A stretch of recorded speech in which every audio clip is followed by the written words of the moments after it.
Bismillahirrahmanirrahim. InsyaAllah kita macam biasa, sebelum kita sambung kita tunggu sekejap rakan kita masuk dulu.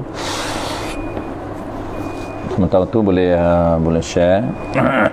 Mudah-mudahan lagi ramai yang akan mendapat manfaat daripada sharing kita. Kita tunggu sekejap lagi jemaah kita masuk, tim kita masuk, rakan-rakan kita masuk. Utamanya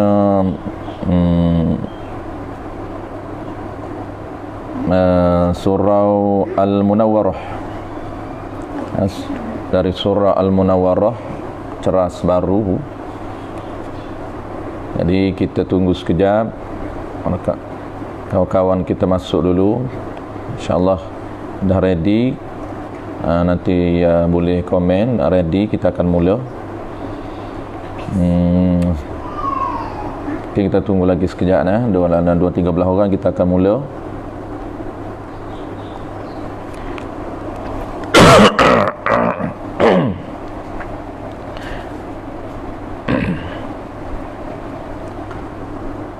Sambung muka surat, insyaAllah kita sambung. Kita berhenti hari itu di surah Al-Munawwarah, muka surat 13 pendetailan satu pada perbuatan Allah Ta'ala. Kita akan sambung hari ini, satu pada perbuatan Allah Ta'ala. Musannif ataupun pengarang kita ni nak mendetailkan tentang tunggal ataupun esa ataupun satu pada perbuatan Allah Ta'ala. Bermakna satu pada perbuatan Allah Subhanahu Wa Ta'ala.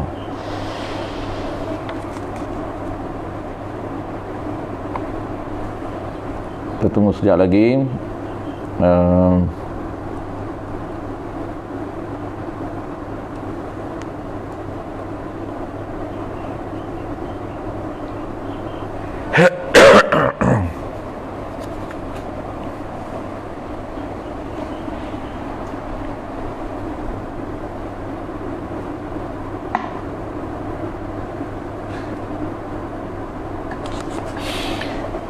Sekejap lagi kita tunggu 2-3 belah orang, insyaAllah tak lama dah. Kita dah ada Wan. Assalamualaikum warahmatullahi wabarakatuh. Wan wa Muhammad Jamal Al-Fadil Muhammad Jamal. Assalamualaikum. Waalaikumsalam warahmatullahi. Ustaz Roy, kita dah ada Ustaz Roy dari Putrajaya, Kelia.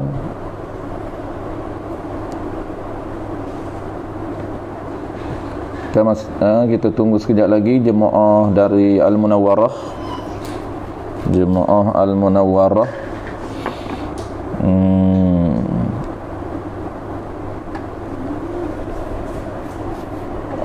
Bukit Jalil. Okey, bersiaran dari Bukit Jalil. Alhamdulillah.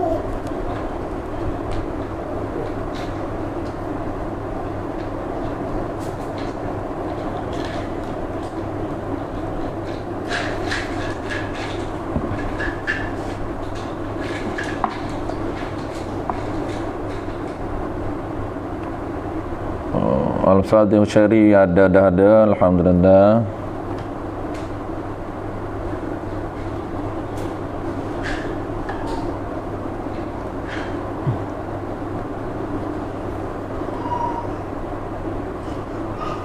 Okey, muka surat 13 muka surat 13 baris dari bawah, baris 7 dari bawah. Kita akan sambut dan seperti buah yang luruh ke bumi. Itu pendetailan makna satu pada perbuatan Allah Ta'ala. Makna satu pada perbuatan Allah Subhanahu Wa Ta'ala. Baik, kalau dah ready nak mula, boleh beritahu. Kalau kira cukup quorum, kita akan mula. Cukup quorum, kita mula.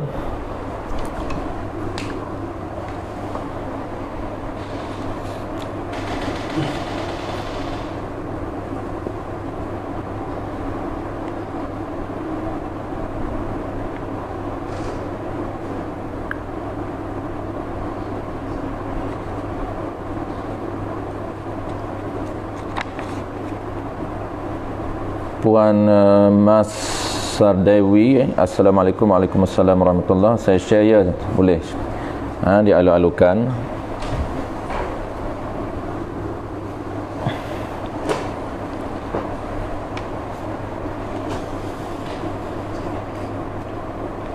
Okey, Ustaz Farouk dah ada. Tok Ngulu dah ada. Alhamdulillah clear. Okey. Kita menunggu signal. Kalau ready untuk mula, boleh beritahu, kita akan mula.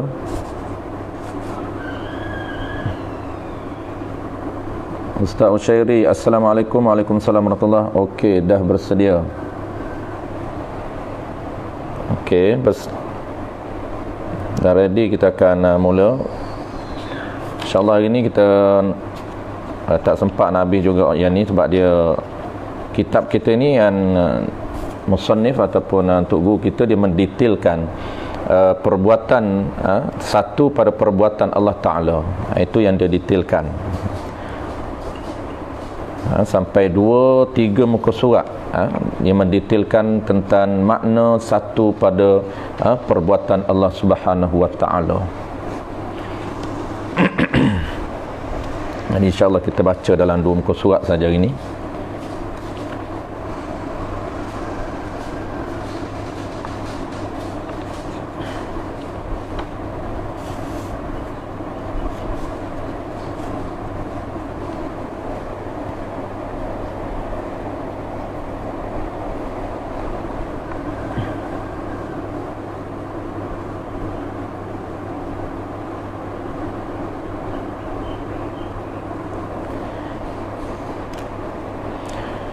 Baik, kita mula tuan-tuan. Bismillahirrahmanirrahim. Alhamdulillahirabbil alamin, wassalatu wassalamu ala asyrafil anbiya'i wal mursalin wa ala alihi wa ashabihi ajma'in.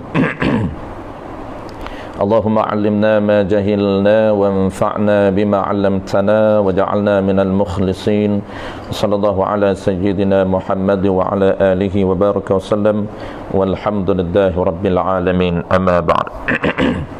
Terlebih dahulu, marilah sama-sama kita menyatakan setinggi-tinggi kesyukuran kepada Allah Subhanahu Wa Ta'ala, kerana dengan limpah kurniaannya sama-sama kita diberi kesempatan, peluang serta taufik oleh Allah Subhanahu Wa Ta'ala untuk menyambung kuliah kita yang sepatutnya, yang biasanya kita baca di Surau Al-Munawwarah, Ceras Baru, kuliah Isyak.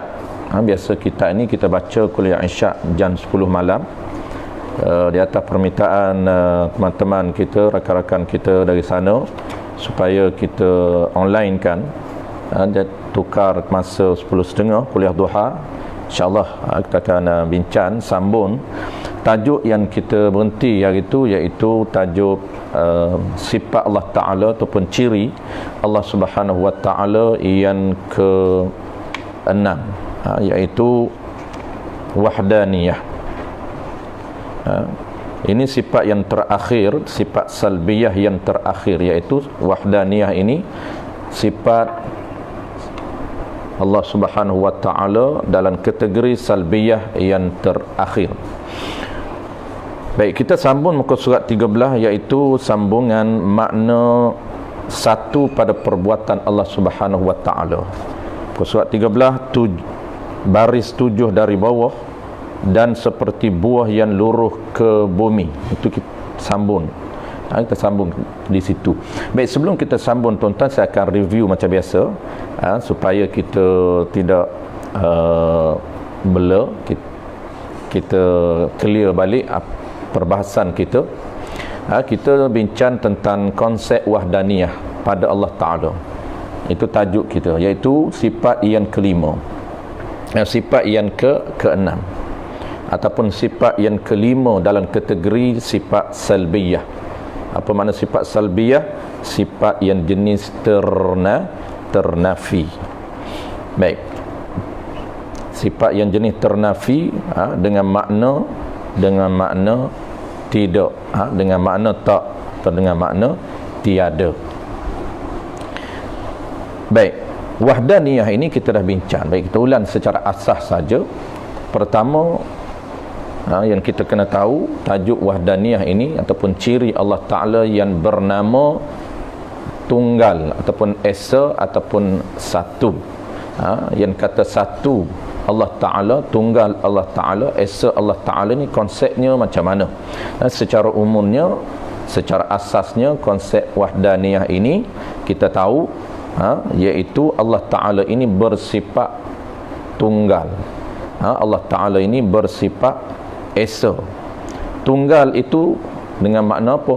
Tunggal ataupun esa ataupun satu itu dengan makna tidak berbilan, ataupun bahasa lain dengan makna ternafi bilangan.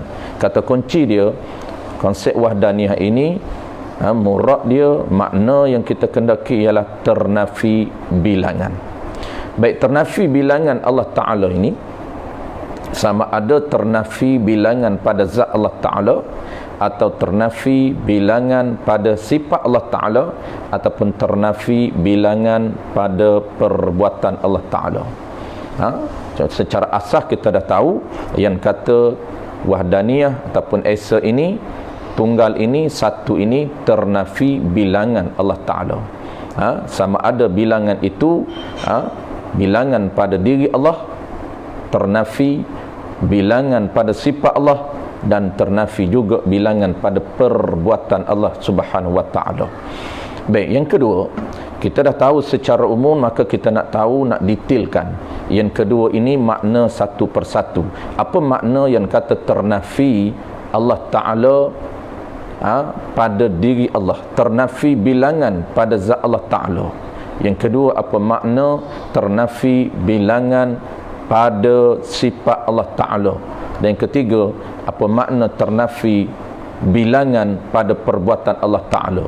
Yang kata diri Allah tidak berbilan, sifat Allah Ta'ala tidak berbilan, dan perbuatan Allah Ta'ala juga tidak berbilan. Apa makna dia? Yang tu yang kita nak sambung. Baik, sebelum kita sambung huraian tidak berbilan, ternafi bilangan pada perbuatan Allah Ta'ala, kita ulang balik secara ringkas. Yang kata ternafi bilangan pada zat Allah, ternafi bilangan pada sifat Allah Ta'ala. Yang kata makna tunggal pada zat, yang kita nak faham, yang kita nak pegang dalam hati kita. Apabila ada benda yang kita nak pegang dalam hati kita, maka itulah yang kita panggil akidah, yang kita panggil pegangan, yang kita panggil iman. Benda yang kita pegang, benda yang kita percaya berkaitan dengan ciri ketuhanan yang ada pada Tuhan, berkaitan dengan sifat ketuhanan yang ada pada Tuhan. Itu penting untuk kita pegang satu persatu sifat yang ada pada Allah. Baik, yang kita nak pegang apabila kita kata satu pada zat, apa yang kita nak faham, apa yang kita nak pegang? Yang dikatakan satu pada zat Allah Ta'ala ataupun satu pada sifat ataupun satu pada perbuatan Allah Ta'ala, yang kita nak kena faham dan kita nak pegang. Kena faham dulu baru kita boleh pegang. Kena tafahum dulu baru yang terakhirnya kita pegang. Itu yang kita biasa sebut sebelum daripada ni ada 4 langkah, ada 4 proses untuk kita i'tiqad, untuk kita beriman kepada Allah melalui metodologi beriman melalui metodologi ciri ataupun sifat yang ada pada Tuhan. Maka proses dia ada 4. Itu kembali balik kepada asas pengenalan dulu. Jadi kita nak faham, baru lepas pada faham, barulah kita boleh pegang apa yang kita faham.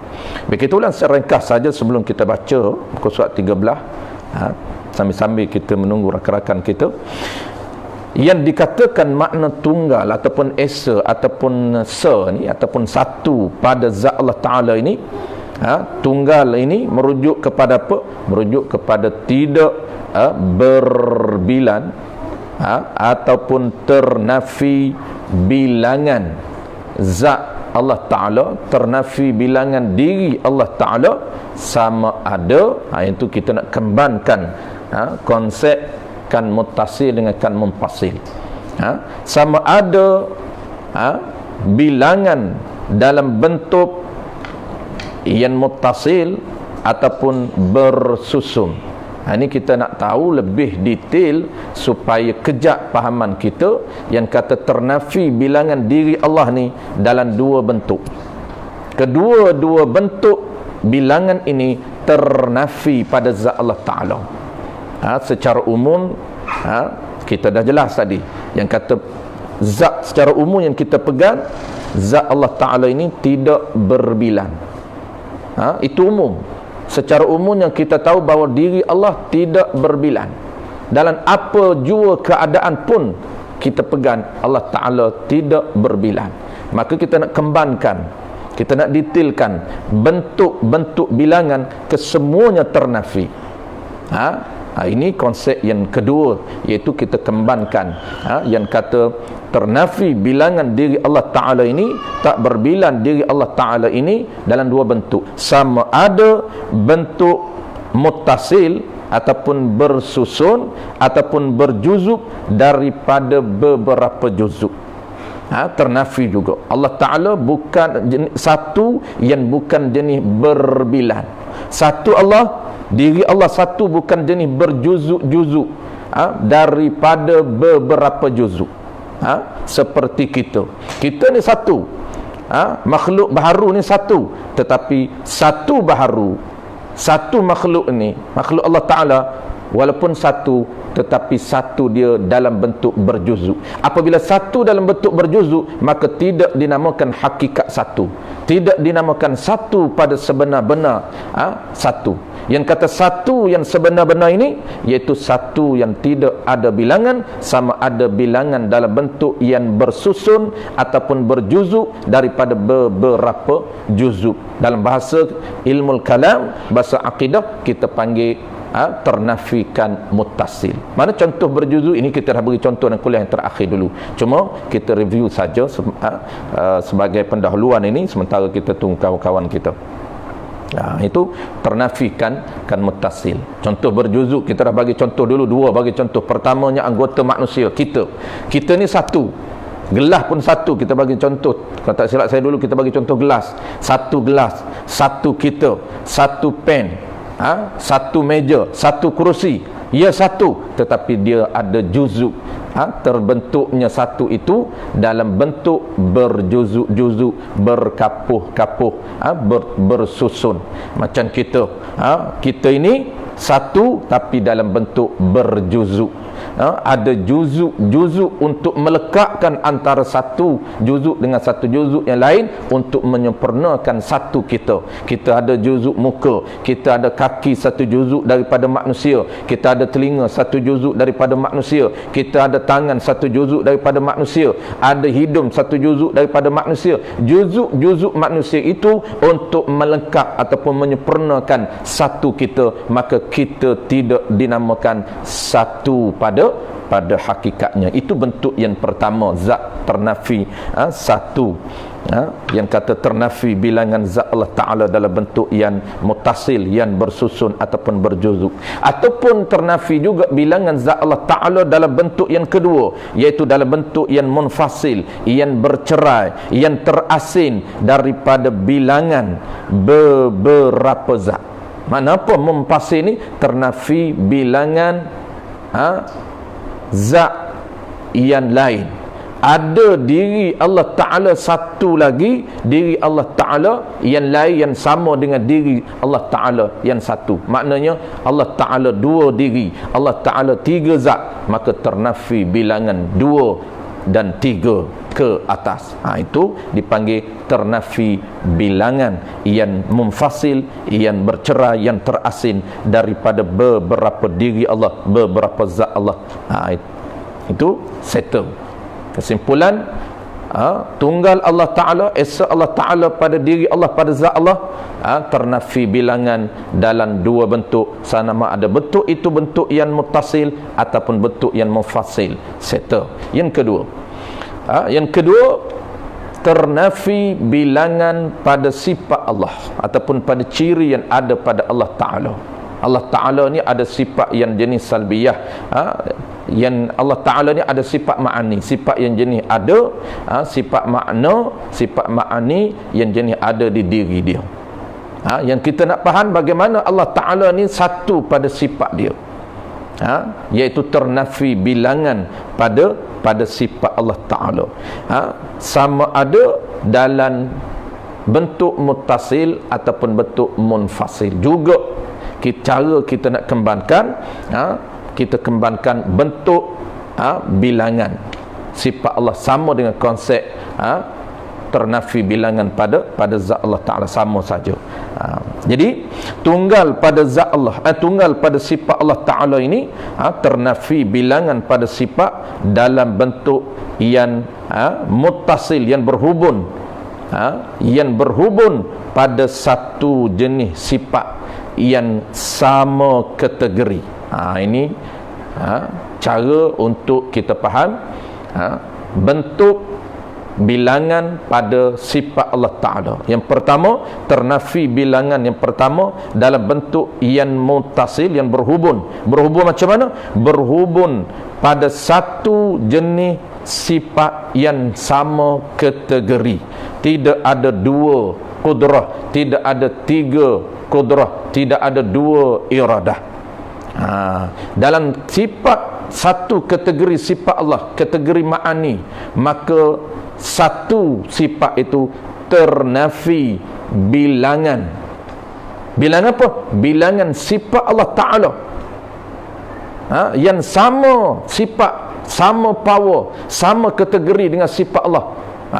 Tidak ada bilangan dua sifat Allah, tidak ada bilangan tiga sifat Allah, tidak ada qudrah dua, tidak ada iradah dua, tidak ada sama dua, tidak ada basar dua. Itu dia panggil ternafi bilangan sifat Allah Ta'ala yang sama kategori, sama power dengan, sama ciri dengan Allah Subhanahu wa Ta'ala. Ternafi bilangan dalam bentuk muttasil, ataupun ternafi bilangan sifat Allah Ta'ala ini dalam bentuk yang munfasil. Dalam bentuk yang munfasil macam mana? Iaitu dalam bentuk yang bercerai, bentuk yang terasing. Ada sifat yang lain, sifat yang lain, bukan sifat Allah. Tadi muttasil sifat Allah Ta'ala 2, 3. Ini sifat yang lain yang sama dengan sifat Allah, sama power dengan sifat Allah Ta'ala, pun ternafi. Ini dia panggil ternafi sifat Allah dalam bentuk yang munfasil, yang terasing, yang bercerai. Mana apa? Maknanya ternafi ada sifat yang lain yang sama dengan sifat Allah. Sifat yang lain ini sifat baharu yang sama dengan sifat Allah. Sifat baharu ini yang sama power dengan sifat Allah Ta'ala. Allah Ta'ala ini ada sifat yang bernama qudrah, yang bernama perkuasa, yang boleh mengadakan dan membinasakan baharu ataupun mungkin. Itu dipanggil qudrah Allah Ta'ala, qudrah yang memberi bekas. Maka ada yang lain, sifat yang lain yang sama power dengan sifat Allah. Power apa? Sama juga fungsi dia, takluk dia, iaitu memberi bekas, mengada dan meniadakan tiap-tiap perkara mungkin. Maka ternafi. Ternafi ada sifat baru, ada sifat yang lain yang sama dengan sifat qudrah Allah, yang sama dengan sifat iradah Allah, yang sama dengan sifat sama Allah, yang sama dengan sifat basar Allah.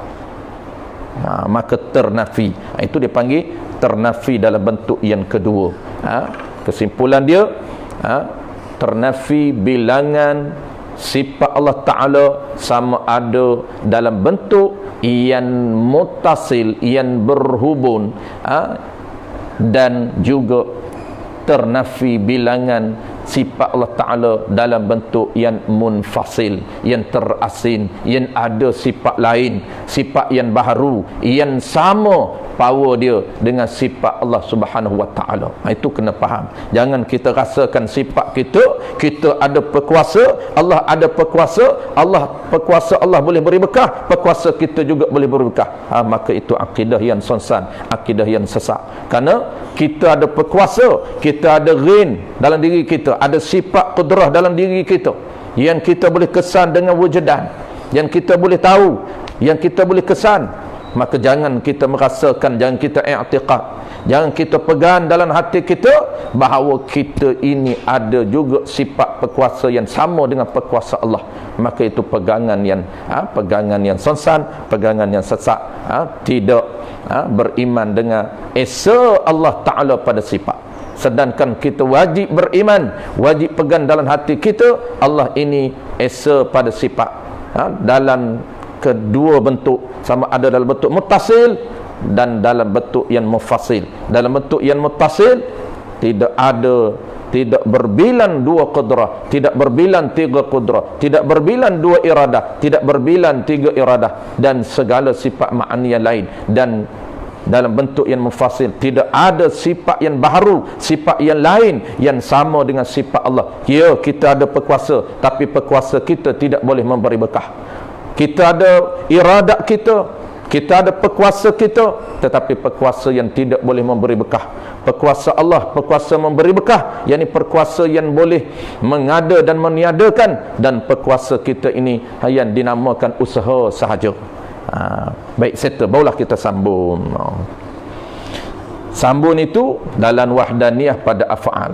Kita nak detailkan wahdaniyah pada af'al.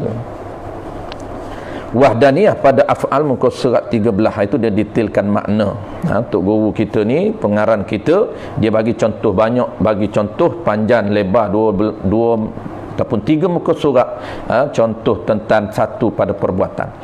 Jadi satu perbuatan ini praktikal dengan kita. Terkadang kenapa Tok Guru dia lebarkan ataupun dia detailkan tentang satu pada perbuatan, kerana ramai kita terkeliru, ramai kita tersalah pegang, tersalah akidah kita, sehingga merasakan manusia juga ada perbuatan, merasakan seolah-olah baharu juga ada perbuatan yang memberi bekas. Itu salah. Kerana perbuatan Allah ni satu pada perbuatan, sama ada dalam bentuk yang muttasil.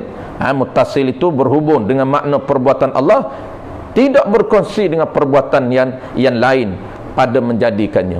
Itu dia panggil satu pada perbuatan Allah. Perbuatan Allah ni satu, perbuatan Allah ni perbuatan Allah ini tunggal. Apa makna tunggal? Tunggal perbuatan Allah ini tidak berbilang perbuatan Allah Ta'ala ini dalam bentuk yang muttasil. Apa makna muttasil? Yang berhubung dengan makna perbuatan Allah, tidak berkongsi dengan perbuatan yang lain pada apa? Pada mengadakan sesuatu dan meniadakan sesuatu. Dan ataupun ternafi bilangan perbuatan Allah Ta'ala dalam bentuk yang munfasil, yang bercerai, dengan makna apa? Dengan makna tidak ada perbuatan yang lain yang sama, yang menyamai, yang sama level dengan perbuatan Allah Ta'ala, iaitu sama apa? Sama level, sama power, sama kategori, iaitu power dia sama-sama boleh memberi bekas. Itu tidak ada ternafi. Baik, qala al-musannif rahimahullah subhanahu wa ta'ala. Kata pengarang kitab kita ini, al-alim al-allamah Tuan Guru Haj Al-Chib Al-Qadahi, dan seperti buah yang luruh. Ini nak mendetailkan satu pada perbuatan Allah Ta'ala. Walaupun nampak nisbah zahirnya ada usaha, ada perbuatan baharu, tapi nisbah usaha dan ikhtiar. Dan seperti buah yang luruh ke bumi, maka Allah yang menjadikan perbuatan buah itu, Allah menjadikan buah itu lekan daripada tangkainya. Lekan ni masak daripada tangkainya. Lekan ni bukan Allah Ta'ala jadi masak sendiri dak, lekan sendiri dak, masak sendiri dak. Allah Ta'ala yang jadikan masak itu, lekan itu daripada tangkai, bukan dia lurus sendiri. Bukan kita tengok buah ini daripada proses nak jadi masak itu, mula daripada bunga, lepas itu berputik, putih itu makin besar jadi muda, buah muda, lepas muda jadi buah yang tua, lepas tua dia masak, lepas lebih masak dia ranun, lepas ranun dia lekan. Apabila lekan itu dia lurus sendiri. Adakah proses ini dia auto, dia jadi sendiri? Kapo kita mengenal perbuatan Allah, kita akan i'tiqad, kita akan pegang perbuatan ini auto, perbuatan ini dia jadi sendiri. Apabila proses ini dia kita faham proses, maka ini merupakan proses tabi'i, proses tabiat, proses natural, proses nature. Dia jadi sendiri. Apabila dia masuk ranum, maka dia akan jatuh sendiri. Itu ayat kita jatuh sendiri. Boleh guna pada adatnya, tetapi i'tiqad yang kita pegang dan hati kita, Allah Ta'ala yang menjatuhkan, yang menjadikan perbuatan luruh, menjadikan perbuatan buah itu luruh apabila dia masuk. Dan Allah juga yang menjadikan buah itu turun, jatuh ke bumi. Lekam tu, apabila lekam tu dia jatuh lah, jatuh sendiri tu, maka perbuatan jatuh itu Allah Ta'ala. Allah Ta'ala menjadikan perbuatan turun itu, perbuatan jatuh itu Allah Ta'ala yang jadikan perbuatan jatuh, perbuatan turun itu. Maka jadi kafir ahli falsafah dan sains yang menafikan wahdaniyah Allah Ta'ala pada af'al. Di mana kafir dia? Kerana ternafi ataupun dia menafikan konsep wahdaniyah, konsep keesaan Allah pada perbuatan Allah. Apa saja perbuatan, semuanya perbuatan Allah Subhanahu wa Ta'ala. Mereka kata mataharilah yang memberi bekas. Bekas ni mana memberi kesan pada jadi masuk buah-buahan. Ini i'tiqad ahli falsafah, i'tiqad ahli sains. Teorinya begitu. Mereka mengkaji, mereka menghasilkan beberapa teori dan mereka berpegang kepada teori yang mereka hasilkan. Antara dia, mereka kata mataharilah yang memberi kesan pada jadi masuk buah-buahan tersebut, dan bumilah yang menarik, ini teori graviti, dan bumilah yang menarik benda itu jatuh kepadanya. Daya graviti yang menarik. Apabila kita lambun ke atas, maka akan ada tarikan graviti turun ke bawah. Dan umpamanya bukan Tuhan yang menjadinya, na'udzubillahi min zalik. Mereka pegang bukan Tuhan yang menjadikan masuk, tetapi melalui proses matahari. Apabila kita lambun suatu benda ke atas, dia turun ke bawah. Perbuatan itu perbuatan berlaku unsur-unsur graviti bumi yang akan menarik segala unsur ke bawah. Tidak ada kaitan dengan perbuatan Allah Ta'ala. Itu antara pegangan ahli falsafah yang salah. Firmanullah Ta'ala, wallahu khalaqakum wa ma ta'malun. Artinya, dan Allah Ta'ala yang menjadikan kamu dan barang yang kamu kerjakan, dan perbuatan yang kamu, barang perkara yang kamu kerjakan, yakni perbuatan yang kamu lakukan. Allah Ta'ala yang menjadikan kamu, dan Allah Ta'ala juga yang menjadikan perbuatan pada kamu. Perbuatan baharu yang ada pada baharu, Allah Ta'ala yang jadikan. Qudrah yang ada pada baharu, Allah Ta'ala yang jadikan. Dan perbuatan yang ada pada baharu, Allah Ta'ala juga jadikan.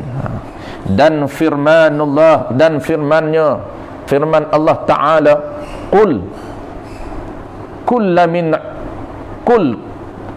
katakanlah, kullu min indillah. Artinya, kata olehmu, bermula tiap-tiap sesuatu itu daripada Allah Ta'ala. Maka sesak dan salah orang yang berkata, orang berkata ni orang yang beriktiqad di hati dia, orang yang pegang di hati dia. Dia nak pegang di hati dia ini apa yang dia faham, apa yang dia faham, teori yang dia belajar, dia faham teori yang dia kaji, kemudian dia berpegang kepada teori yang dia kaji. Nak i'tiqad ni kena faham lah. Sebab itulah i'tiqad dengan faham ini ataupun tahu dengan i'tiqad ini, dia tidak berlazim. Bukan makna tiap-tiap orang yang tahu itu i'tiqad, tidak. Tapi i'tiqad itu kena tahu. kena faham. Dan salah orang yang beriktikad, orang yang berpegang dalam hati dia, Allah menjadikan sekalian itu sekali kun. Ni biasa orang kita duk cakap kun fayakun. Allah Ta'ala nak buat apa? Allah Ta'ala nak satu benda, dia akan buat dengan sekali kun sahaja. Ini pahaman majoriti orang secara zahir.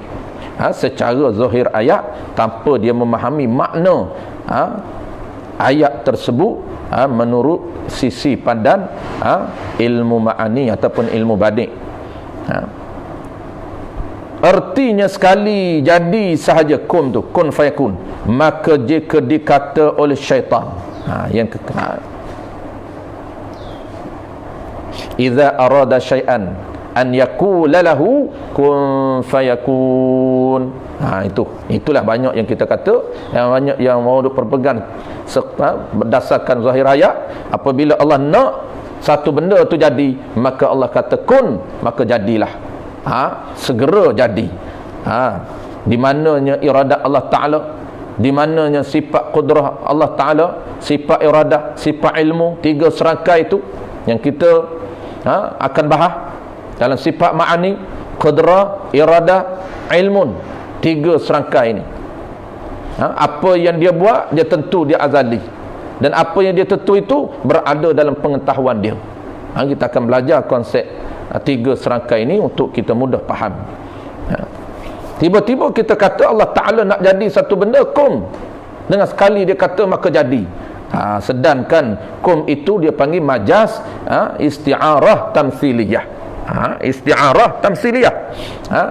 Allah Ta'ala nak cerita, bahasa Allah Ta'ala ni bahasa tinggi yang tidak boleh dipaham berdasarkan zahir ayat. Tidak boleh dipaham berdasarkan ayat zahir saja, ayat yang tersurat saja. Dia kena memahami makna yang tersirat. Dia kena memahami makna yang tersirat. Sedangkan Allah nak menggambarkan dalam kun fayakun itu, yang dikatakan majaz isti'arah tamsiliyah ini, nak menggambarkan betapa cepatnya perbuatan Allah Ta'ala, seperti itu dia kata tamsiliyah, seperti dikata, seperti kata. Tetapi bukan Allah Ta'ala ni buat semua makhluk dengan kata kun fayakun. Dia tak buat dengan kata kun, dia buat dengan sifat yang bernama qudrah, yang ditaksis dengan sifat iradah, yang dia tentu. Dia buat ni benda yang dia dah tentu, dia azali lagi.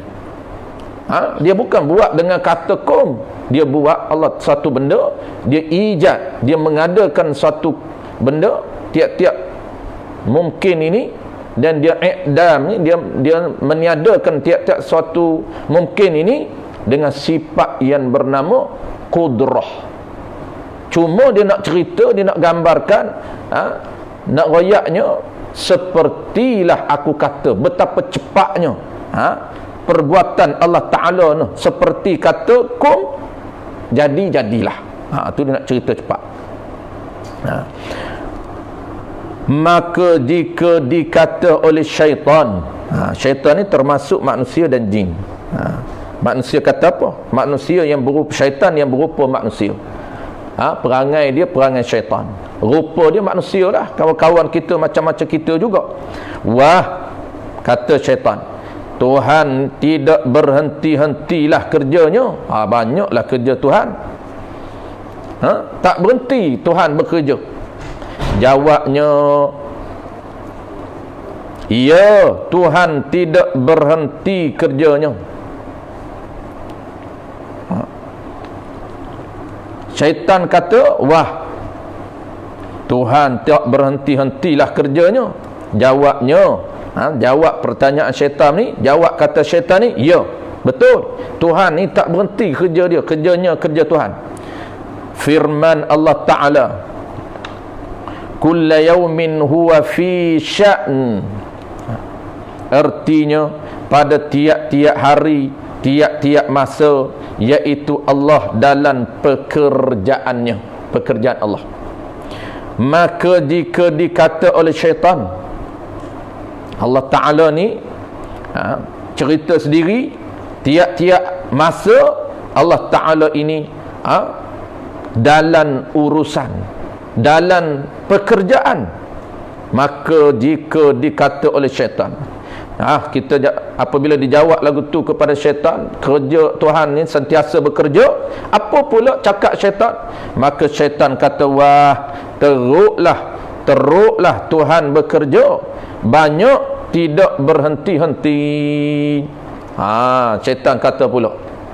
Dia kata kalau lagu tu, dia kata teruklah Tuhan. Kerja tak berhenti-henti ni. Daripada dulu lagi. Daripada mula belum tu ada nada lagi. Daripada mula Allah Ta'ala buat syurga neraka lagi. Daripada mula Allah Ta'ala buat bumi ini lagi. Sampai hari ni Allah kerja tak berhenti-henti. Teruklah Allah, kata syaitan. Jawab perkataan syaitan. Macam mana kita nak jawab kepada kata-kata syaitan? Yang dia suntik, nak memesunkan akidah kita. Ini da'iyah syaitan, melancarkan, gerakkan, memesunkan akidah umat Islam supaya percaya kepada da'iyah dia, percaya kepada kata-kata syaitan, percaya kepada bisikan syaitan. Lalu kita jawab kepada syaitan, Tuhan tidak ada padanya teruk. Sifat teruk ni bukan sifat Tuhan. Dan penat, letih, susah, payah. Kita jawab syaitan ni kepada syaitan, Tuhan ni tidak ada padanya pada Tuhan itu teruk dan penat, letih, susah, payah, kerana ilah al-ba'is. Kenapa? Ilah dia kerana teruk, penat, letih, susah, payah itu sifat yang baharu. Teruk, susah, payah tu bukan sifat yang ada pada Tuhan, tapi itu sifat baharu. Itu sifat yang ada pada baharu. Itu sifat yang ada pada makhluk. Maka jika Tuhan itu teruk, penat, letih, susah, payah, nescaya semacam dengan yang baharu. Kalau kita kata Tuhan ni teruk, buat kerja lama tak berhenti-henti, Tuhan ni penat, lama buat kerja tak berhenti-henti, Tuhan ni letih, lama buat kerja tak berhenti-henti, maka dia akan sama dengan ciri yang ada pada baharu. Kerana penat, letih, susah, payah itu ciri yang baharu, sifat yang ada pada baharu. Apabila kita ambil sifat baharu, letak di sifat Allah Ta'ala, letak pada zat Allah Ta'ala, menyebabkan kita menyamakan diri Allah, sifat Allah ini sama dengan sifat baharu. Nescaya semacam yang ini sama dengan yang baharu. Apabila sama dengan yang baharu, iaitu sama tu mustahilnya sama dengan baharu. Mustahil, akal tak boleh terima. Nak kata Allah bersifat dengan sifat baharu, mustahil. Akal tak boleh terima. Akal yang warah, yang dibimbing dengan panduan wahyu, dengan orang yang belajar ilmu hukum akal, dah belajar CP hukum akal, belajar formula hukum akal, dah pandai dah kita decide, dah pandai dah buat keputusan dengan akal, maka akal yang warah, yang dibimbing oleh ilmu wahyu, akan buat keputusan istihalah atau buat keputusan mustahil. Tak boleh sama sekali. Allah Ta'ala ini bersifat dengan sifat lemah, bersifat dengan sifat letih, bersifat dengan sifat penat. Mustahil. Telah terdahulu sebut Allah tak sama dengan baharu ni, kita dah sebut dalam mukhalafatuhu ta'ala lil hawadith. Kita dah belajar sifat salbiyah. Dalam sifat salbiyah yang bernama mukhalafah, Allah Ta'ala tak sama dengan sekalian yang baharu. Wajib, ini sipir hukum akal. Wajib Tuhan itu mukhalafatu lil hawadith. Kita dah belajar dalam tajuk mukhalafatu ta'ala lil hawadith. Ini sifir hukum akal yang kita telah belajar dulu. Apa dia? Wajib Tuhan itu bersifat dengan sifat mukhalafatu lil hawadith. Wajib dengan mana apa? Dengan mana wujubun wajibun, dengan mana mesti. Mesti apa? Mesti Allah Ta'ala itu bersifat dengan sifat tak sama dengan baharu. Tu kita dah pegang. Dalam hati kita, kita dah decide, kita dah tentukan dengan akal kita, mesti Allah Ta'ala ini bersifat dengan sifat tak sama dengan sekalian yang baharu, tak sama. Dan sesungguhnya di bangsa bagi kita, qala al-musannif rahimahullahu ta'ala, dan sesungguhnya di bangsa, dinisbahkan bagi kita, bagi makhluk, tak kala, yakni ketika kita bekerja itu usaha. Baik, nisbah bagi makhluk, bagi baharu ni, perbuatan baharu, nisbah panggil apa dia? Panggilan. Kalaulah perbuatan tu keluar daripada baharu, nisbah apa dia? Nisbah usaha. Orang tak panggil perbuatan pun. Kerana perbuatan ini perbuatan hakiki, iaitu perbuatan yang memberi bekah. Kalaulah perbuatan itu keluar daripada manusia, orang panggil apa? Nisbah dia usaha. Hanya dibangsakan, sesungguhnya dibangsakan, dinisbahkan bagi kita, bagi makhluk, tak kala ketika kita bekerja itu usaha. Ketika kita bekerja, ketika kita melakukan sesuatu perbuatan, ketika kita melakukan sesuatu perbuatan itu keluar daripada baharu, keluar daripada manusia, keluar daripada makhluk, maka kita nisbahkan dia usaha. Dan ikhtiar, usaha dan ikhtiar kita padanya, pada melakukan sesuatu perbuatan itu, serta usaha kita, perbuatan kita tiada memberi bekah padanya, pada perbuatan kita. Yakni yang kata memberi bekah atau apa dia? Memberi kesan tu, tiada boleh mengadakan dan meniadakan, tiada boleh mengadakan dan meniadakan. Itu istilah. Apabila kita ingat tauhid ni, dia sama dengan fiqh juga, kena faham istilah. Kalau kita kata memberi bekah tu, dia merujuk kepada apa? Kena faham kosakata, apa nama ni, kena faham vocab dia, kena faham pembendaharaan kata. Apabila kita sebut memberi bekah, apabila kita sebut tidak memberi bekah, dia merujuk kepada apa? Merujuk kepada tidak boleh mengada dan meniadakan sesuatu, ataupun tidak boleh mengadakan dan meniadakan mungkin. Itu dia panggil tidak boleh memberi bekah. Kalau dia kata boleh memberi bekah, boleh memberi kesan, merujuk kepada apa? Merujuk kepada boleh mengada dan meniadakan mungkin. Mengada dan meniada mungkin, apa dia? Inilah merujuk kepada perbuatan Allah. Sebab itu perbuatan Allah dengan memberi bekah ini sentiasa kait mengait. Perbuatan memberi bekah, perbuatan memberi bekah tu dia nak cerita apa? Nak cerita perbuatan Allah yang sifatnya memberi bekas. Apa dia boleh memberi bekah? Boleh memberi kesan. Kesan apa dia? Boleh mengada dan meniadakan mungkin. Itulah dia perbuatan hakiki Allah Ta'ala. Apabila kita sebut perbuatan Allah, kena tergambar dalam minda kita, perbuatan Allah ini iaitu perbuatan yang hakiki. Apa dia perbuatan hakiki?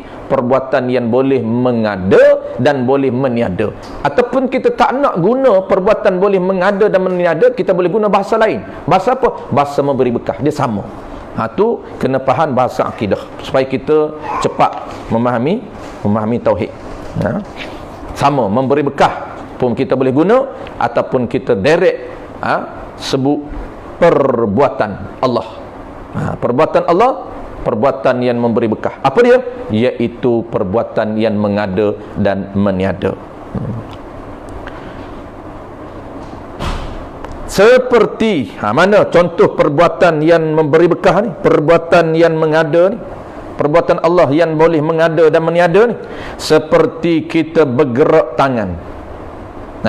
Seperti kita bergerak tangan atau berdiamnya. Seperti kita bergerak tangan atau diamnya.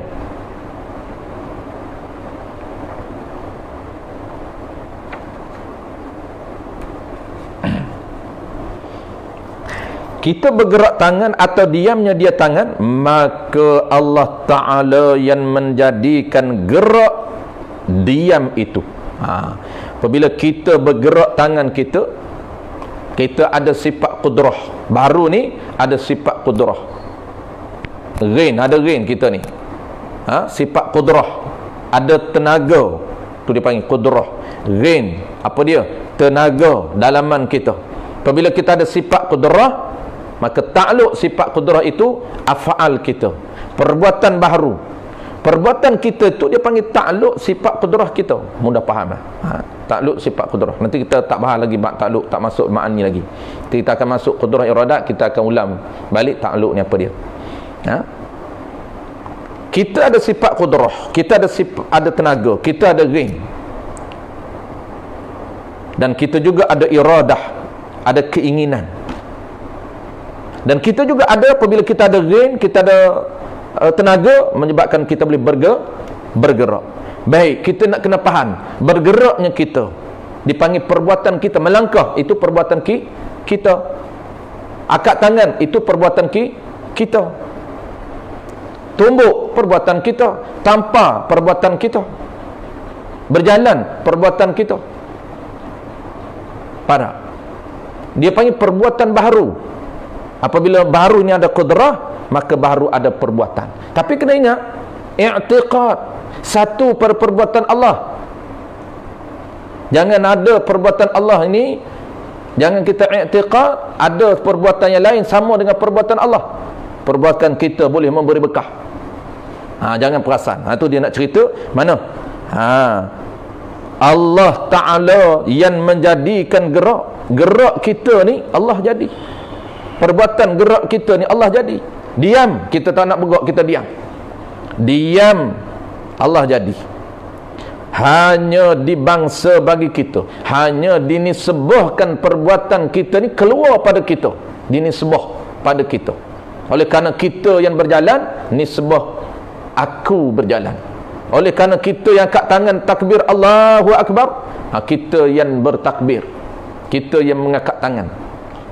Kita yang langkah berjalan, aku yang berjalan sampai ke surau.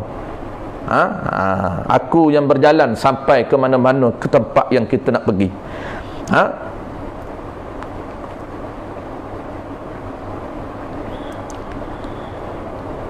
Hanya dibangsa bagi kita, hanya dinisbahkan bagi kita. Tak kala itu usaha dan ikhtiar sahaja. Nisbah apa? Nisbah dia panggil panggilan. Usaha perbuatan kita itu, yang keluar perbuatan kita tu, bergerak kita. Perbuatan gerak yang keluar pada kita, perbuatan diam yang berada pada kita, Allah Ta'ala buat. Allah Ta'ala buat ring kita, Allah Ta'ala buat perbuatan kita, tapi keluar pada kita, maka nisbah keluar pada kita itu orang panggil usaha kita, orang tak panggil perbuatan kita. Kerana perbuatan ni perbuatan hakiki Allah Ta'ala, maka kita tak panggil perbuatan kita, kita panggil usaha kita. Saya berusaha berjalan, saya berusaha undur ke belakang, perbuatan undur ke belakang, maka kita boleh undur ke belakang tu, keluar itu, keluar pada kita perbuatan tu, sedangkan perbuatan tu Allah Ta'ala buat. Maka itulah dipanggil usaha dan ikhtiar. Maka makna usaha, ni kena faham makna usaha. Makna usaha, apa dia makna usaha? Dia nak cerita makna usaha. Baik, kita baca sikit lagi makna usaha, kemudian kita last ni muka surat 15 kita berhenti di muka surat 15 tanbihun. Ni nak cerita makna usaha pula. Kita baca dulu, kamu kalau tak faham tak apa. Tak faham, minggu depan kita akan datang, kita akan ulang sekali lagi makna usaha. Qala al-musannif rahimahullahu ta'ala, maka makna usaha itu, apa makna usaha? Menyertai qudrah yang baharu dengan perbuatan. Ini perbuatan baharu. Tu makna usaha. Yakni yang kata perbuatan tu, perbuatan baru tu, yang kata usaha tu menyertai qudrah yang baharu, menyertai tenaga yang baharu, tenaga kita, sifat kita. Sifat qudrah baharu, sifat qudrah manusia ini menyertai, sama-sama dia panggil serentak. Serentak dengan apa? Serentak dengan perbuatan.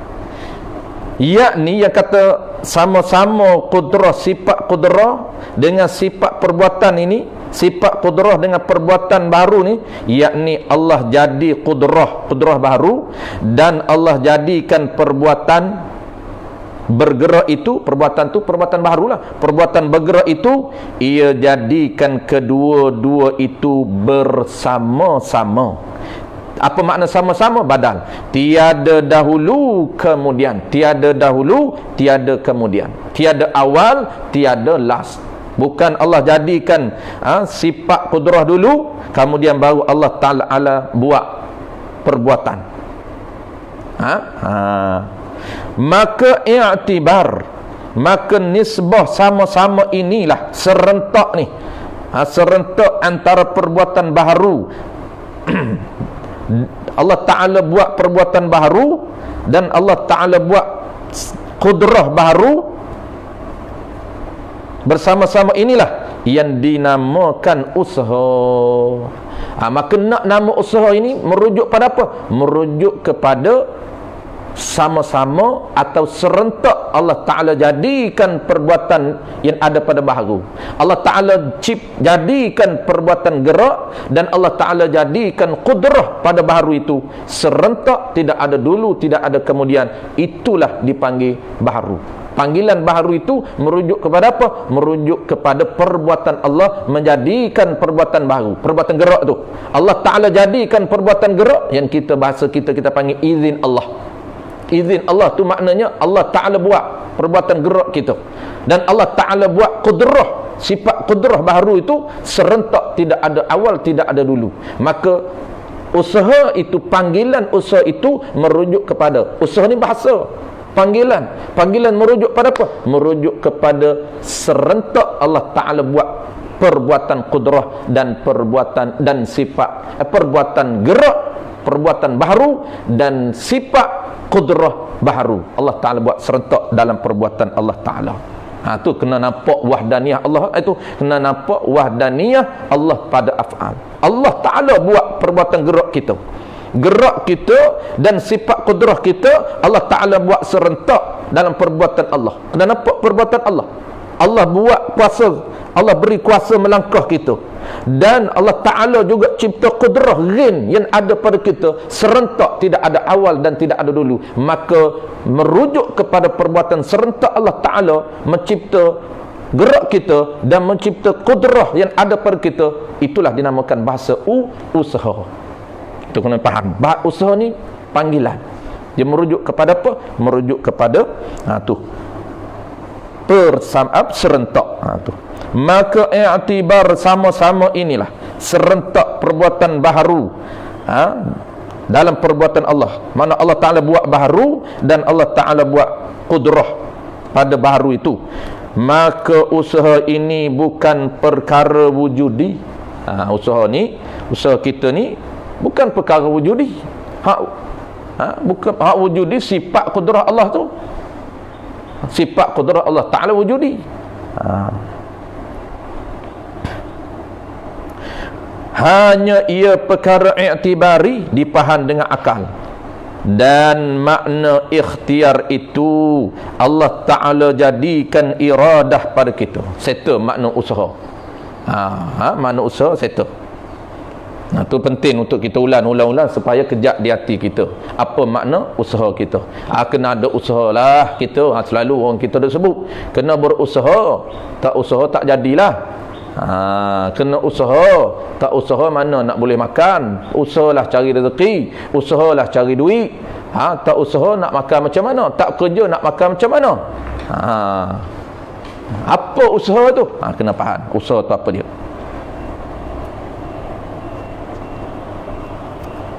Baik.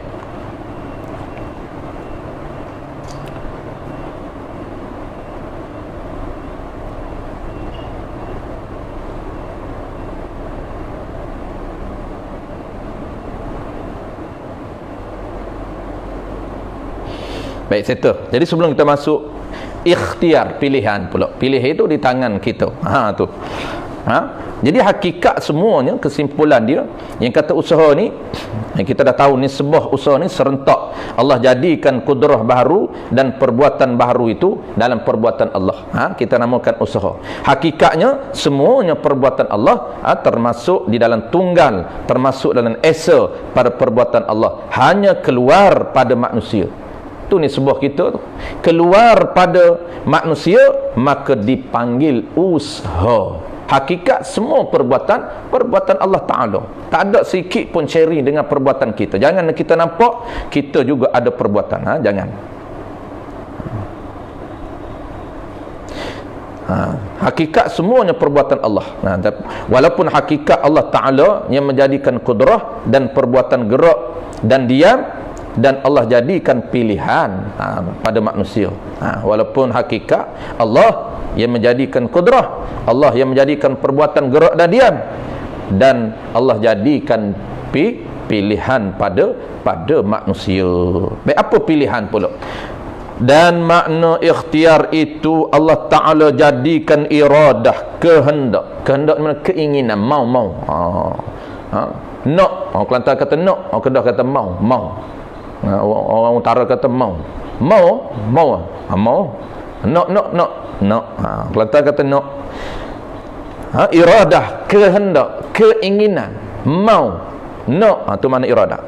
Allah jadikan kehendak, keinginan, mau kita, nak kita, yang dinamakan iradah kulliyah. Ada dua iradah. Iradah kulliyah. Apa makna iradah kuliah ni? Allah jadikan semata-mata keinginan, semata-mata mau untuk Allah jadi. Mau. Secara umumnya, tanpa kita khusus kepada kehendak tertentu. Allah jadikan mau tu secara umum. Kehendak, keinginan, tanpa spesifikkan keinginan apa. Maka secara umum Allah Ta'ala jadikan iradah kuliah pada kita. Iradah kuliah, keinginan secara umum, kehendak, nak, mau, ada mau dalam diri kita. Mau pada apa? Tu spesifik lah. Iradah kuliah ni secara umumnya, secara kulinya, mau, tanpa khusus kepada juzuk-juzuk apa. Ta'alluq iradah kuliah kepada, baik, sambung muka soal 15. Dan ta'alluq iradah kulliyah, kehendak hati kita tu, mau tu, kepada barang yang hendak dibuatnya itu dinamakan ikhtiar. Oleh kerana kita tak berapa nak faham lagi ta'alluq, maka kita bela lagi lah. Tak apa, kita ulang balik. Jadi ta'alluq iradah kulliyah, macam kita tadilah, kita cerita tadi, usaha kita ni ta'alluq kudrah baru ni dia ada kudrah, dia ada kudrah dan dia ada perbuatan. Kaitan di antara kudrah, sifat kudrah baru dengan perbuatan baru, ada perkaitan, ada hubung kait. Maka hubung kait itu kita panggil ta'alluq. Usaha itu ta'alluq kudrah, perbuatan yang keluar daripada makhluk. Kenapa ada perbuatan? Kerana dia ada sifat kudrah. Baru ni dia ada sifat perkuasa, sifat reign dalaman dia ni, ada reign. Apabila ada reign, dia ada fungsi, dia ada peranan, dia ada bidang tugas dia berhajat kepada kerja lebih. Reign ni ada reign dalam tenaga dia, ada reign dalam badan dia, menyebabkan dia boleh bergerak. Maka bergerak tu, mudah-mudahnya dia panggil ta'alluq bagi usaha itu. Dia panggil ta'alluq bagi qudrah. Begitu juga ikhtiar. InsyaAllah ta'alluq ni kita akan bahas detail dalam bab sifat ma'ani. Nak masuk sifat ma'ani akan datang, bermula dengan sifat pertama qudrah.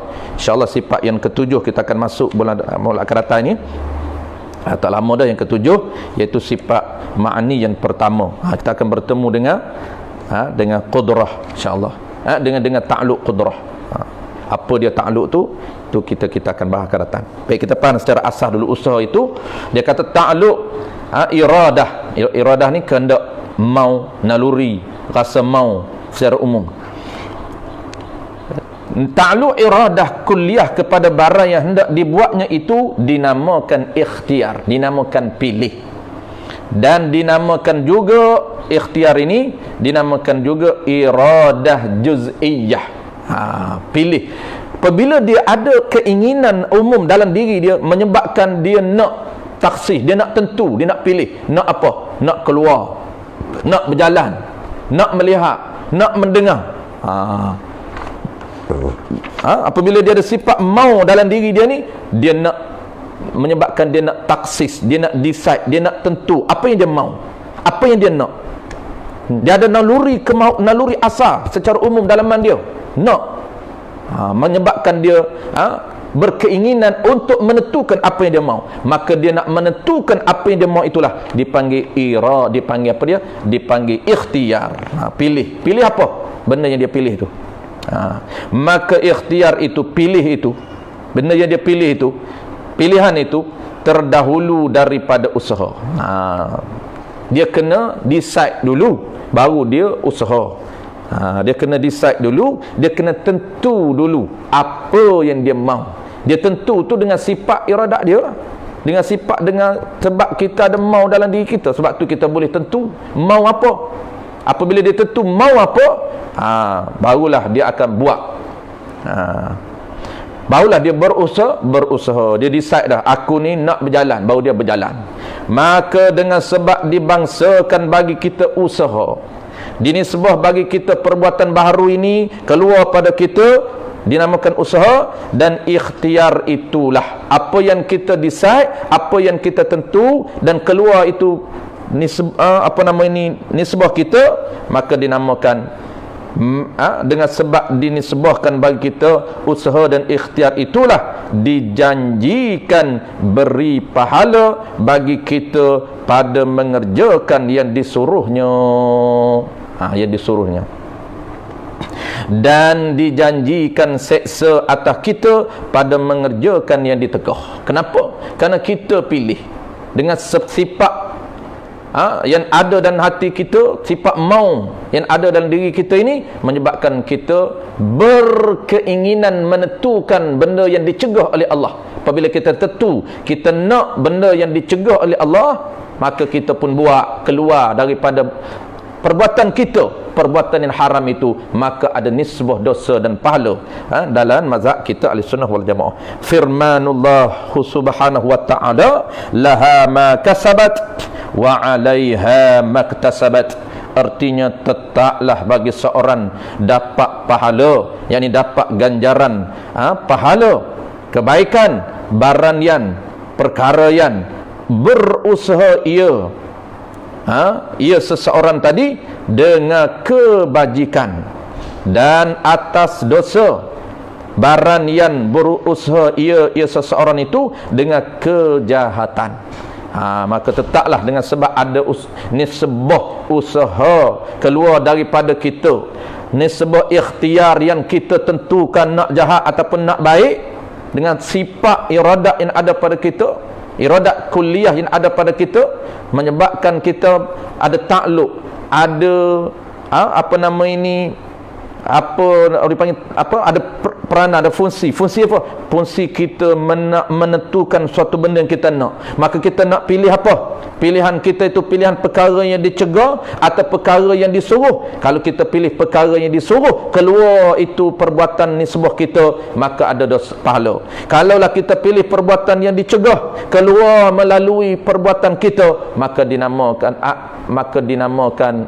maka dijanjikan dosa. Ada dosa pahala. Kenapa ada dosa pahala? Kerana ada nisbah usaha dan ikhtiar, walaupun usaha tu bukanlah hakikatnya perbuatan baharu, kerana hakikat kesemuanya perbuatan Allah Ta'ala. Usaha perbuatan kita itu Allah Ta'ala yang buat, qudrah kita Allah Ta'ala yang buat, iradat kita pun Allah Ta'ala yang buat. Kerana usaha tentu itu keluar daripada kita yang tentu.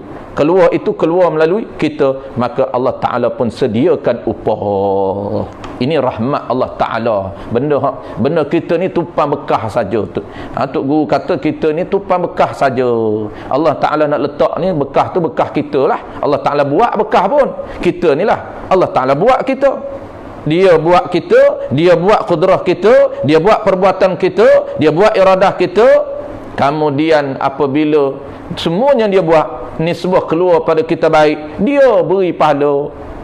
Walaupun semua dia buat, nisbah nisbah tu keluar pada kita, maka dia beri pahala. Itu rahmat Allah Subhanahu wa taala. Tanbihun ay hadza munabbihun liman ghafala. Tu mana tanbih yang ada kitab Jawi, kalau bertemu tanbih itulah makna dia. Tanbihun ay hadza munabbihun liman ghafala. Samalah kita Arab pun guna tanbih juga. Ini dia ambil daripada uslub Arab lah. Wallahu alam. Kita dah cukup masa kita dah. Mungkin tuan-tuan nak qilullah dah apa 12 ni kita berhentilah. InsyaAllah kita sambung habiskan sekali lagi. Nanti Ustaz Farouk maklum lain, kalau nak buat nak ganti kuliah malam kita ke setiap pagi Sabtu setiap minggu pun boleh. Kalau nak cepat setiap minggu pun boleh. Kalau sebulan sekali itu dia lambat sangat, jadi ikutlah. Jadi maklum lain, sambung bila tu nanti maklum lain. InsyaAllah kita akan sambung habiskan tanbihum ni, masih lagi juga dalam pendetilan perbuat satu pada perbuatan Allah Ta'ala. Dan kita akan ulang balik insyaAllah. Di bawah tu dia akan sebut balik usaha, bahasa-bahasa yang secara tak langsung makna usaha, makna ikhtiar. Kena acak kalilah, ulang-ulang bagi orang yang mubtadi lah, bagi orang yang dah pakar, yang dah mahir, dia dah faham lah apa makna usaha, apa makna ikhtiar. Ini tempat kenapa tuan guru kita ni dia detailkan satu pada perbuatan Allah ni, kerana di sinilah tempat ramai yang kita melakukan kesilapan pada pegangan kita. Terkadang kita sangkakan masih lagi ada yang berkongsi dengan perbuatan Allah. Duk nampak perbuatan kita juga. Nampak tu pada hakikat lah. Kalau nampak pada adat itu dia panggil syirik khafi lah. Tu keakuan pada ilmu tasawuf. Tumpah nampak pada hakikat. Pada hakikat memang dia nampak bahawa dia yang berjalan. Tak ada kena mengena dengan Allah. Dia tak nampak pun Allah kerana dia tak kenal. Nak nampak macam mana tak kenal. Sebab tu penting untuk mengenali ciri-ciri pengenalan asas tentang ketuhanan. Kita basic, kita bincang yang basic saja. Kita akan ulang basic-basic, istilah-istilah basic, supaya tuan-tuan mahir istilah-istilah basic dalam ilmu kalam ini, ilmu akidah ini. InsyaAllah tuan-tuan cari masuk kelas-kelas yang advance itu, kelas-kelas yang dah tinggi. Jadi kita tak penin, kita dah ada basic, kita dah ada bahasa vocab, kita dah ada panggil istilah untuk kita sebagai tarik ilmu. Jadi kata ulama, ilmu apapun kita kena ada asas untuk menarik lebih banyak ilmu-ilmu. Dalam bahasa kampung dia kata denok. Kena ada denok dalam diri kita. Denok ni orang nak tangkap burung, dia boleh denok dalam sangkar, kerana burung itulah yang akan memanggil burung-burung lain. Kita juga sama, nak ilmu yang besar luas ni, kita kena ada asas basic. Jadi basic ni sangat penting. Sangat penting basic ilmu kalam, basic ilmu fiqh sangat penting untuk kita memahami isu-isu besar. Kalau orang belajar fiqh, nak malakah, nak mahir fiqh, mesti asasnya menguasai istilah-istilah fiqh. Barulah dia boleh memahami isu-isu besar, segala isu-isu yang dibincangkan oleh fuqaha dalam kitab yang besar-besar. Jadi kita ini kita akan ulang banyak kali istilah-istilah asas, supaya apabila kita naik kitab-kitab tinggi seperti kitab Baqarah, kita belajar Baqarah, kita akan faham istilah-istilah asas dan ilmu kalam. Kita faham istilah makhluk yang kita dah bahas, tak silap kita dah bahas istilah makhluk ada 10 yang asas. Sebuah apapun merujuk pada makhluk kita faham. Apa beza nisbah, dan nisbah tu sudah kita beza. Apa makna alam, apa makna baharu, apa makna makhluk, apa makna hawa, apa nama ni, apa makna mungkin, kita dah faham istilah-istilah basic dalam ilmu kalam. Dan insya-Allah juga akan datang kita akan bahas secara asas juga berkaitan dengan takluk. Apabila kita masuk ma'ani, kita akan bincang balik konsep asas berkaitan dengan standard perkara yang wujudi, perkara yang ada dengan perkara yang tiada tu. Kita akan konsep balik. Kita akan ulang balik konsep tu. Baik, wallahu a'lam. Terima kasih tuan-tuan, teman-teman, rakan-rakan yang join pagi ni. Pagi ni kuliah kita, kuliah anjuran surau Al-Munawwarah Ceras Baru. Surau Ceras Baru. Jadi kita buat secara online ni. Jadi terima kasih kepada jemaah surau Al-Munawwarah, dan terima kasih juga jemaah-jemaah yang join pagi ni, asatizah yang join pagi ni, yang merata daripada Kelantan ada, daripada Terengganu ada, daripada Melaka ada, daripada KL ada. Alhamdulillah teman-teman, terima kasih sama-sama. Kita tuan-tuan, sama-sama kita mengambil berkat. Bukan pandai, saya pun bukan pandai tuan-tuan, semua menumpan. Saya ni hanya menumpan majlis ilmu saja, nak menumpan kriat majlis ilmu, nak menumpan tuan-tuan juga keberkatan.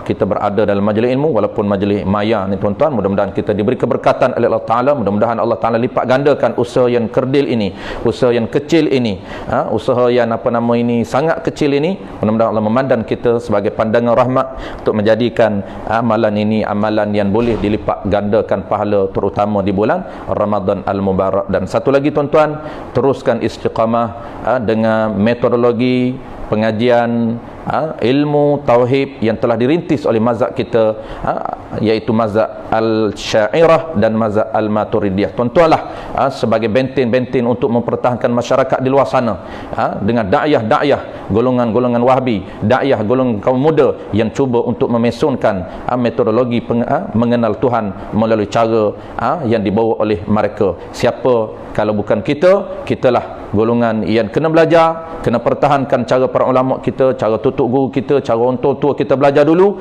Inilah dia akidah yang betul, akidah yang sahih, akidah cara perjalanan Tariq Ahlussunnah wal Jamaah yang telah diterokai oleh iman besar, iaitu Asy-Syairah dan Al-Maturidiyah, mazhab Asy-Syairah, mazhab Al-Maturidiyah. Kena selalu guna tuan-tuan. Kenapa? Biasa dalam kelas saya tuan-tuan, kelas level awam ini, apabila kita tanya mazhab Ahlussunnah, mereka tak tahu tuan-tuan. Mazhab akidah Ahlussunnah mereka lupa. Tanya sifat 20 dah mereka lupa dah. Mereka tak tahu. Mereka hanya tahu, hanya kenal tauhid saja, tetapi metodologi mengenal Tuhan mereka dah tak tahu, dah bela, dah tercari-cari. Sebenarnya kita nak belajar ilmu tauhid ini melalui pendekatannya macam mana. Siapa yang telah menerokai, kita dah lupa dah tuan-tuan.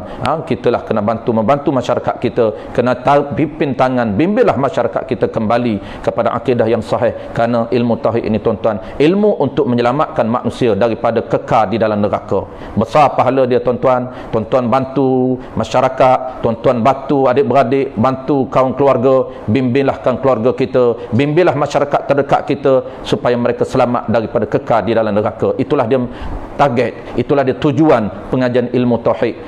Jangan kita masyarakat, jangan biarkan masyarakat seronok, masyarakat dibuai dengan ilmu motivasi saja, seronok dengan ilmu motivasi saja, tetapi amalan akidah mereka fail, amalan syariat mereka jauh daripada sunnah, amalan fiqh mereka tidak mengikut mana-mana mazhab. Inilah bahaya akhir zaman tuan-tuan. Wallahu a'lam bissawab. Sekali lagi saya mengucapkan terima kasih kepada barisan kepimpinan anak muda daripada surau Al-Munawwarah yang mengatur program kita pada pagi ini. Mudah-mudahan Allah balas ganjaran tuan-tuan, adik-adik semua dengan ganjaran yang berkekalan sehingga akhirat. Bismillahirrahmanirrahim. Alhamdulillahirabbil alamin. Wassalatu wassalamu ala asyrafil anbiya'i wal mursalin wa ala alihi wa ashabihi ajma'in. Allahumma faqihna fid din wa 'allimna ta'wil wa ja'alna minal ulama'ul 'amilin wa ja'alna minal mukhlisin wa ja'alna min ibadikas salihin. Allahumma inna nas'aluka ridhaka wal jannah wal ridhaka wal jannah رضاك والجنة ونعوذ بك من سخطك والنار. اللهم إنك عفو كريم تحب العفو فاعف عنا وعن والدينا وعن جميع المسلمين والمسلمات برحمتك يا أرحم الراحمين. ربنا آتنا في الدنيا حسنة وفي الآخرة حسنة وقنا عذاب النار. وصلى الله على سيدنا محمد وعلى آله وبارك وسلم والحمد لله رب العالمين. تقبل الله منكم يا كريم.